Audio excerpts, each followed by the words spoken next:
বুখারী শরীফের একটি হাদিসের কিছু অংশ এইরূপ যে হুজুর সাল্লাল্লাহু আলাইহি ওয়াসাল্লামকে কিছু পাপের ভয়াবহ পরিণাম সম্পর্কে দেখানো হয়েছিল।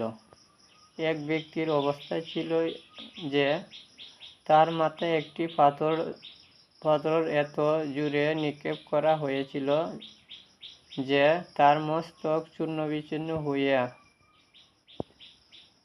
যাইতেছিল। হুজুর সাল্লাল্লাহু আলাইহি ওয়াসাল্লাম ইহার কারণ জিজ্ঞাসা করিলে উত্তরে আসিল, তাহাকে কুরআন শরীফ শিক্ষা দেওয়া হইয়াছিল, কিন্তু সে না রাত্রে উহার তেলাওয়াত করিয়াছে, না দিনে উহার উপর আমল করিয়াছে, এবং কিয়ামত পর্যন্ত তাহার সহিত এই ব্যবহার করা হইবে।